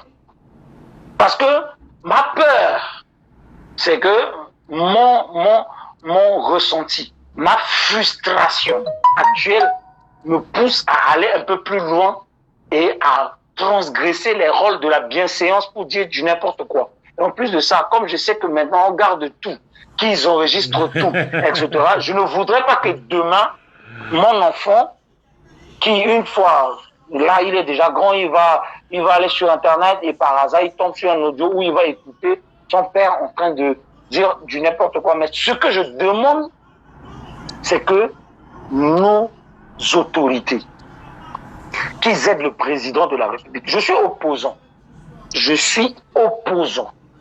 Tant qu'Aïna marché, je serai toujours opposant. Mais je suis quelqu'un qui a une probité morale. Je suis quelqu'un d'honnête. Quand tu fais bien, je dis que tu fais bien. Aider M. Touadéra à bien faire son boulot. Aidez-le parce qu'il a la volonté d'aider ce pays-là. Aidez-le à bien faire son boulot.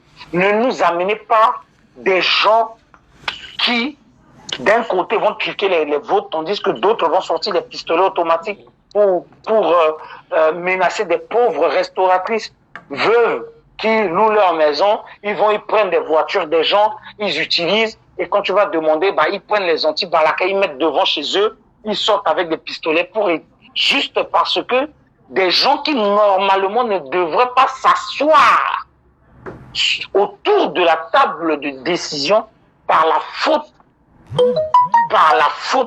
de la mauvaise gouvernance de nos dirigeants d'avant et d'actuels, se retrouvent là-bas par dépit.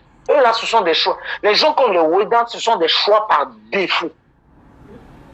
Parce que les gens, ils étaient là, ils ont vendu 2-3 cartons de sucre, ils ont vendu un peu de sel, un peu d'huile, des oignons, du cube magie, ils ont reçu un peu d'argent, et comme ils sont là, et puis ils ont voté à la député. En France, les députés sont des personnes qui travaillent. Ce sont des gens qui lisent les lois parce qu'ils savent l'importance de leur poste. Je remercie encore ces quelques députés qui sont de l'opposition ou qui sont du gouvernement en place, mais qui gardent cette fierté, cette sacralité du devoir en respectant leur code d'éthique et qui font ça, certes peut-être à 100 000 à quoi mais qui votent selon leur conscience. Si aujourd'hui on se tient à ces audios-là, Nayati gouvernement, Nayati assemblée, il y a au moins 59 centrafricains qui disent non souvent, mais que Voitalani a indiqué Kagini Dingo. Si on s'en tient à ça, parce qu'eux-mêmes ils disent qu'il y a 59 voix non. 59 voix non, plus le bulletin nul de l'honorable Vacat qui a été détourné parce qu'on était tellement fiers. Vacat a tenu voté, mais un bulletin blanc, mais on est là, c'est agapé. On est tellement fiers de dire ça. Hein? Donc, ça veut dire que tu prends les 59 plus la voix du député Vacat, ça fait 60. Donc, je sais au moins qu'il y a au moins 60 personnes à l'Assemblée nationale que si on en a examiné strict, ils voteront selon leur âme et conscience. Et pour moi, ça me rassure. Je préfère jeter des fleurs aux gens, aux dames comme l'honorable J, qui nous représente au niveau international, où elle va défendre du droit des femmes, etc. Voilà des gens qui doivent être députés. Des gens comme les Serge Singa, qui sont des députés, mais qui ont déjà un passé d'enseignants, qui ont des établissements, etc. Je préfère respecter ces genres de personnes. Oui, les gens comme Madame Epaille. Madame Epaille. Madame Epaille. Que beaucoup de centrafricains ne connaissent peut-être pas. Mais qui est une dame qui mérite respect et admiration. Parce qu'au temps du président Bozizé, cette femme était nommée ministre du Commerce. Les Libanais ont mobilisé de l'argent pour aller la corrompre. Elle les a déboutés. Tout Bangui était au courant que cette dame a refusé la corruption devant tout le monde. Cette dame devait être respectée dans ce pays. Voilà des gens qui doivent être députés. Voilà des gens qui doivent être des hauts fonctionnaires. Les Madame Baïkwa, qui doivent être des hauts fonctionnaires. Vous prenez des gens... Aïe. Hein? Ah non, c'est pas bon. Maintenant, c'est je pas m'arrête bon. là. Ok, merci beaucoup, mon fils. Il est presque En tout cas, 19h30. C'est depuis oui, 1h30 non, c'est bon, parce que là, en je groupe, suis à il l'antenne. ça m'énerve. Oui, c'est bon. Non, reste là. Merci beaucoup de ton intervention, de ta brillante participation ici à la radio Assim Bonanga, mon cher fiston Junior Messeba. Merci, papa. Ok, merci beaucoup. C'est moi qui te remercie. Voilà, chers compatriotes, vous savez, ici à la radio Assim Bonanga, c'est vous, c'est grâce à vous que nous continuons ce bonhomme de chemin à donner la parole à tout le monde. Et la parole est faite pour dire la vérité. C'est José Martí qui le dit, un poète cubain. La parole est faite pour dire la vérité et non l'occulter, et non contredire la vérité. Parce que vous savez, le mensonge,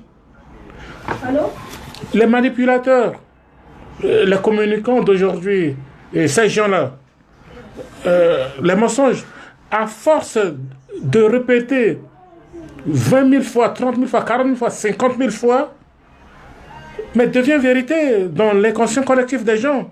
Mais à chaque fois qu'il le répète, ça veut dire que mais c'est vrai ce qu'il dit. Alors que plus c'est gros, mieux ça passe.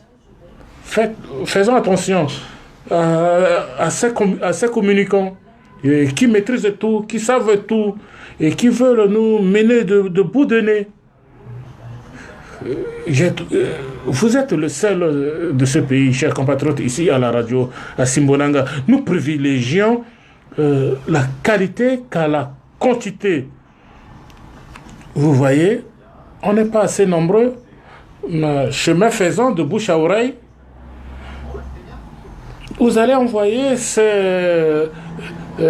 cette émission à des personnes sous le manteau, en messenger, en privé, et les gens vont nous réécouter et sauront à quoi faire la différence avec la propagande.